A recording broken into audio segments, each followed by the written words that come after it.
Hi, in this video I will talk about the Al-Nisa Surah, Woman Surah. O people, observe your Lord, the one who created you from one being, and created from it is made, then spread from too many man and woman. You shall regard God by whom you swear and regard the parents. God is watching over you. You shall hand over the orphans their rightful properties. Do not substitute the bad for good, and do not consume their properties by combining them with yours. This would be a gross injustice. So it's important that orphans don't have their parents, and God is a fair, so God wants to create rules to protect orphans. If you deem it best for the orphans, you may marry their mothers. You may marry 2, 3, or 4. If you fear lest you become unfair, then you shall be content with only one, or with what you already have. Additionally, you are thus more likely to avoid financial hardship. So this is I think this is a sacrifice. This would be sacrifice, and the grounds for polygamy is mentioned in case of to protect orphans. It's not for pleasure. If you fear lest you become unfair, then you shall be content with only one or with what you already have. So it means that actually promoting monogamy too, unless extraordinary circumstances. Additionally, you are thus more likely to avoid financial hardship. You shall give the women their dowries equitably. If they willingly forfeit anything, then you may accept it. It is rightfully yours. Do not give immature orphans their properties that God has entrusted with you as guardians. You shall provide for them therefrom and clothe them and treat them kindly. So this is a very big responsibility, and if you have such responsibility of managing them, you cannot underestimate it. It was mentioned as one of the major sins in the Quran. So you should be very careful when you are treating orphans. You should be very precise, and you cannot.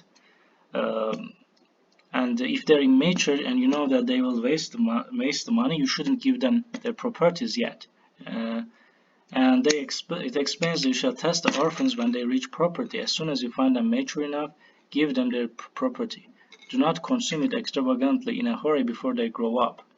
The rich guardian shall not charge any wage. So this is like a law. It says if you have money, do not charge any wage, but the poor guardian may charge equitably, means equal to the work.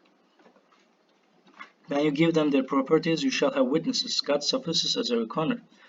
And it's important to have witnesses, so witnesses can make it, and it is necessary in law too.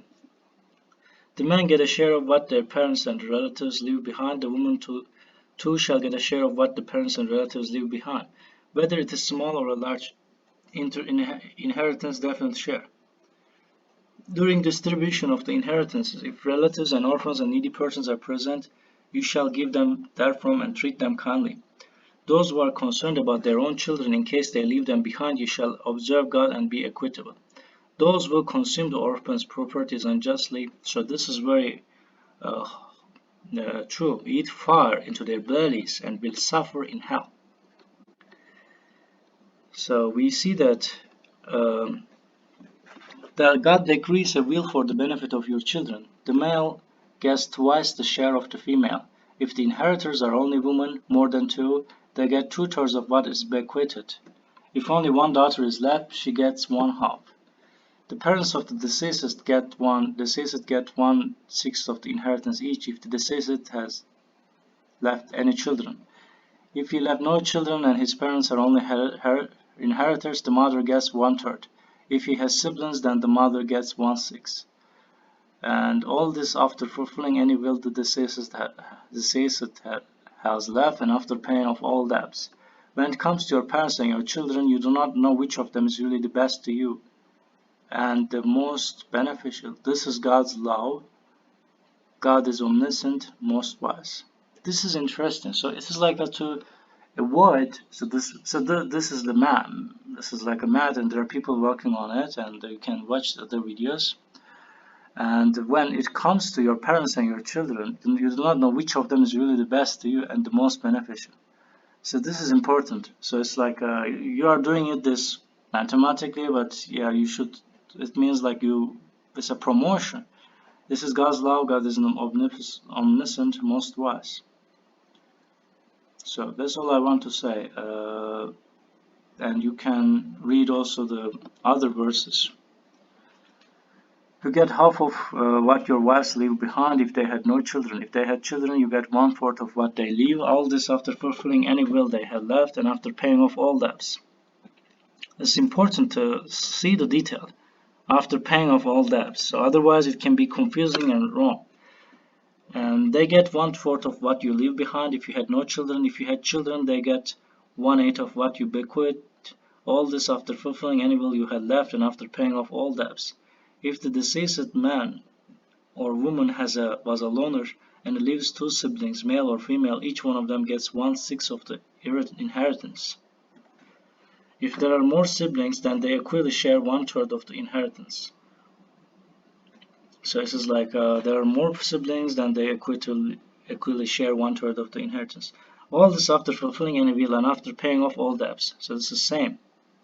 So that no one is hurt. This is a will decreed by God. God is omniscient, clement.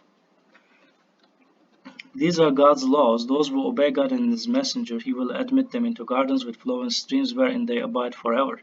This is the greatest trump.